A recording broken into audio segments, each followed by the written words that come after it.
نحمده ونصلي على رسوله الكريم اما بعد فاعوذ باللہ من الشیطان الرجیم بسم اللہ الرحمن الرحیم۔ سورۃ الزمر کی آیت نمبر 22 سے آج کے سبق کا آغاز کریں گے۔ رب اشرح لی صدری ویسر لی امری واحلل عقدۃ من لسانی یفقهوا قولی رب زدنی علما رب زدنی علما رب زدنی علما۔ اللہم فقہنا فی الدین اللہم فقہنا فی الدین اللہم فقہنا فی الدین۔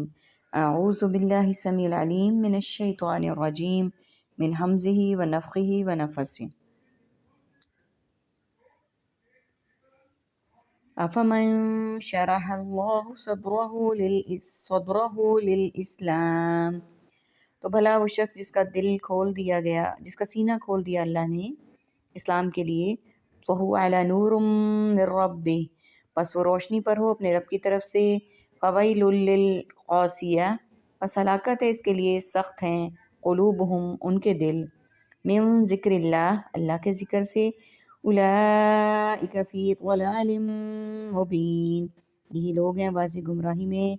اللہ نزل احسن، اللہ نے نازل کی بہترین، احسن الحدیث کتابا متشابہا، بات یعنی کتاب جس کی آیات باہم ملتی جلتی ہیں، مثانی بار بار دہرائی جانے والی۔ تو بھلا کیا وہ شخص جو کھول دیا گیا اللہ نے اس کا سینہ اسلام کے لیے، بس وہ روشنی پر ہو اپنے رب کی طرف سے، تو کیا وہ سخت دل کافر جیسا ہو سکتا ہے؟ پس ہلاکت ہے ان کے لیے سخت ہے ان کے دل اللہ کے ذکر سے، یہی لوگ ہیں واضح گمراہی میں۔ اللہ نے نازل کی بہترین بات یعنی کتاب جس کی آیات باہم ملتی جلتی اور بار بار دہرائے جانے والی ہیں۔ تقشعر منہ جلود الذین یخشون ربہم، رونگٹے کھڑے ہوتے ہیں اس سے ان لوگوں کے چمڑوں کے جو وہ سب ڈرتے ہیں اپنے رب سے۔ ثم تلین، پھر نرم ہو جاتے ہیں، جلودہم وقلوبہم الی ذکر اللہ، ان کے چمڑے، بدن اور ان کے دل اللہ کے ذکر کی طرف۔ ذالک ھدی اللہ یہدی بہ من یشاء، یہ اللہ کی ہدایت ہے، وہ ہدایت دیتا ہے اس کے ذریعے سے جسے وہ چاہتا ہے۔ ومن یضلل اللہ فما لہ من ہاد، اور جسے وہ گمراہ کر دے اللہ تو نہیں ہے اس کو کوئی ہدایت دینے والا۔ افمن یتقی، تو بھلا کیا وہ جو بچے گا، بوجہہ سوء العذاب یوم القیامہ، اپنے چہرے کے ذریعے برے عذاب سے قیامت کے دن۔ رونگٹے کھڑے ہوتے ہیں اس سے ان لوگوں کے چمڑوں یعنی بدن کے جو ڈرتے ہیں اپنے رب سے، اور پھر نرم ہو جاتے ہیں ان کے چمڑے، بدن اور ان کے دل اللہ کے ذکر کی طرف۔ یہی اللہ کی ہدایت ہے، وہ ہدایت دیتا ہے اس کے ذریعے سے جسے وہ چاہتا ہے، اور جسے وہ چاہتا ہے گمراہ کر دیتا ہے، اور نہیں اس کو کوئی ہدایت دینے والا، یعنی جس کو وہ گمراہ کر دیتا ہے اس کو ہدایت دینے والا اور کوئی نہیں ہے۔ احسن الحدیث سے مراد قرآن مجید ہے، ملتی جلتی کا مطلب اس کے سارے حصے حسن کلام، اعجاز و بلاغت، صحت معنی وغیرہ اور اس طرح کے خوبیوں سے ملتے جلتے ہیں، یا یہ بھی سابقہ کتب آسمانی سے ملتا ہے، یعنی ان کے مشابہ ہے مثانی جس سے قصص و واقعات اور مواعظ و احکام کو بار بار دہرایا جاتا ہے، کیونکہ وہ ان وعیدوں کو اور تخویف و تہدید کو سمجھتے ہیں جو نافرمانوں کے لیے اس میں ہے۔ یعنی جب اللہ کی رحمت اور اس کے لطف و کرم کی امید ان کے دل میں پیدا ہو جاتی ہے تو ان کے اندر سوز و گداز پیدا ہو جاتا ہے اور وہ اللہ کے ذکر میں مصروف ہو جاتے ہیں۔ حضرت قتادہ فرماتے ہیں کہ اس میں اولیاء اللہ کی صفت بیان کی گئی ہے، اللہ کے خوف سے ان کے دل کانپ اٹھتے ہیں، ان کی آنکھوں سے آنسو روا ہوتے ہیں اور ان کے دلوں کو اللہ کے ذکر سے اطمینان نصیب ہو جاتا ہے۔ یہ نہیں ہوتا کہ وہ مدہوش اور حواس بافتہ ہو جائیں، عقل و ہوش باقی نہ رہے، کیونکہ یہ بدنیتوں کی صفت ہے، اس میں شیطان کا دخل ہوتا ہے۔ دوسرے یہ کہ اہل ایمان قرآن سن کر ادب و خشیت سے، رجا و محبت سے، علم و فہم سے رو پڑتے ہیں اور سجدہ ریز ہو جاتے ہیں، جبکہ کفار شور کرتے اور کھیل کود میں مصروف رہتے ہیں۔ تیسرے اہل ایمان سماع قرآن کے وقت ادب و تواضع اختیار کرتے ہیں، جیسے صحابہ کرام کی عادت مبارکہ تھی، جس سے ان کے رونگٹے کھڑے ہو جاتے اور ان کے دل اللہ کی طرف جھک جاتے تھے۔ تو بھلا کیا وہ شخص جو بچنے کی کوشش کرے گا اپنے چہرے کی ڈھال کے ذریعے برے عذاب سے، قیامت کے دن وہ جنتی جیسا ہو سکتا ہے؟ وَقِيلَ لِلظَّالِمِينَ ذُوقُوا مَا كُنتُمْ تَكْسِبُونَ، اور کہا جائے گا ظالموں سے تم سب چکھو مزہ اس کا جو تم تھے سب کماتے۔ كَذَّبَ الَّذِينَ مِن قَبْلِهِمْ، جھٹلایا تھا ان لوگوں نے جو ان سے پہلے تھے۔ فَأَتَاهُمُ الْعَذَابُ مِنْ حَيْثُ لَا يَشْعُرُونَ، تو آیا ان کے پاس عذاب ایسی جگہ سے جہاں سے وہ سب شعور نہیں رکھتے تھے۔ فَأَذَاقَهُمُ اللَّهُ الْخِزْيَ فِي الْحَيَاةِ الدُّنْيَا، سو مزہ چکھایا انہیں اللہ نے رسوائی کا دنیا کی زندگی میں۔ وَلَعَذَابُ الْآخِرَةُ أَكْبَرُ، اور یقیناً آخرت کا عذاب بہت بڑا ہے۔ لَوْ كَانُوا يَعْلَمُونَ، کاش وہ سب ہوتے، وہ سب جانتے۔ وَلَقَدْ ضَرَبْنَا لِلنَّاسِ فِي هَذَا الْقُرْآنِ مِنْ كُلِّ مَثَلٍ، اور بلا شبہ یقیناً ہم نے بیان کیا لوگوں کے لیے اس قرآن میں ہر طرح کی مثال، لَعَلَّهُمْ يَتَذَكَّرُونَ، تاکہ وہ سب نصیحت حاصل کریں۔ قرآنًا عربیًّا غیر ذی عوج، قرآن عربی واضح ہے نہیں کسی کجی والا۔ اور کہا جائے گا ظالموں سے چکھو مزہ اس کا جو تم سب کماتے عمل کرتے تھے۔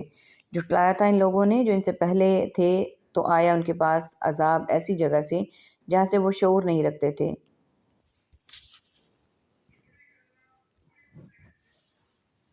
یعنی یہ کیا شخص اس کے برابر ہو سکتا ہے جو قیامت والے دن بالکل بے خوف اور امن میں ہوگا، یعنی موصوف ہے عبارت، اور انہیں ان عذابوں سے کوئی نہیں بچا سکے گا۔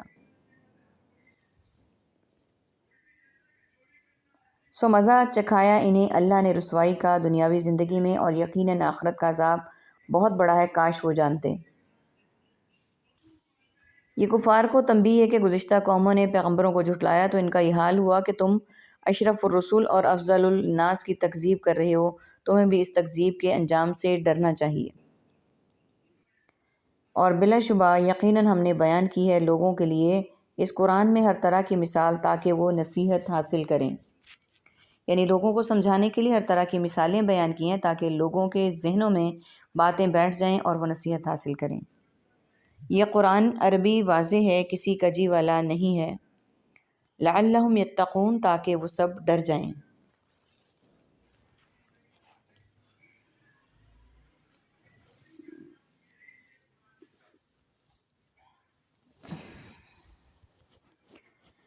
یعنی قرآن واضح عربی زبان میں ہے جس میں کوئی کجی، انحراف، التباس نہیں، لاکہ لوگ اس میں بیان کردہ وعیدوں سے ڈریں اور اس میں بیان کیے گئے وعدوں کا مصداق بننے کے لیے عمل کریں۔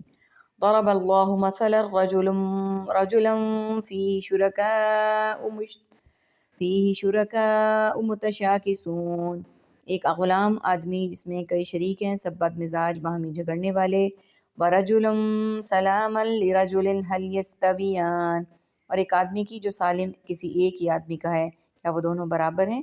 مثلا، مثال میں، الحمدللہ، سب تعریفیں اللہ کے لیے، بل اکثرهم لا يعلمون، بلکہ ان کے اکثر وہ سب علم نہیں رکھتے۔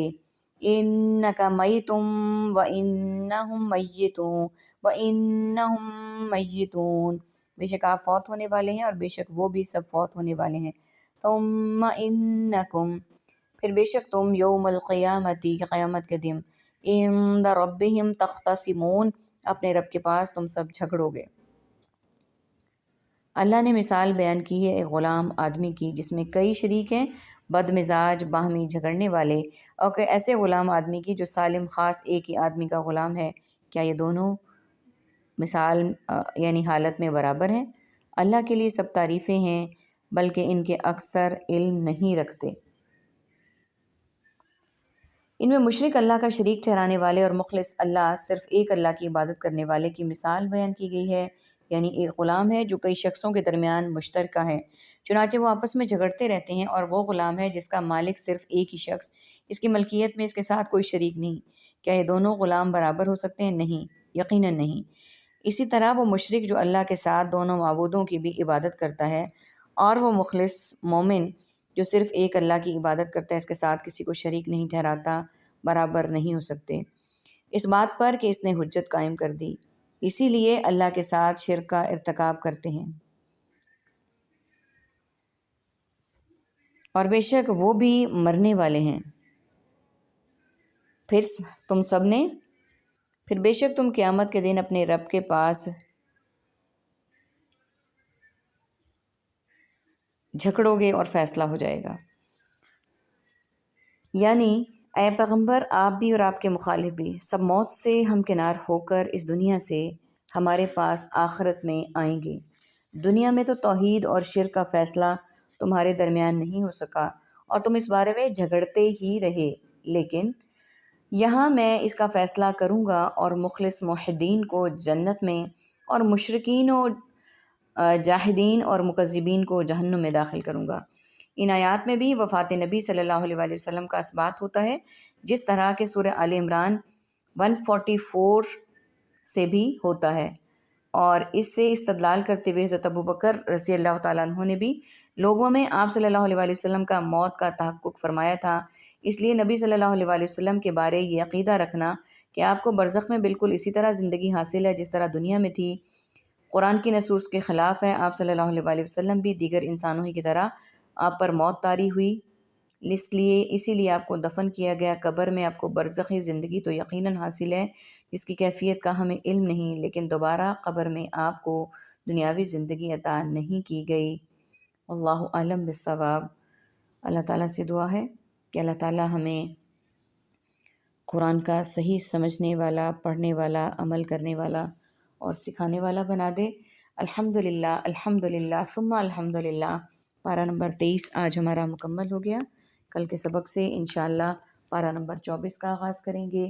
اللہ تعالیٰ سے دعا ہے کہ اللہ تعالیٰ اسی طرح ہمارے اس قرآن پاک کو مکمل صورت میں پڑھنے کی، سننے کی، سمجھنے کی، عمل کرنے کی توفیق عطا فرمائیں۔ آمین ثم آمین۔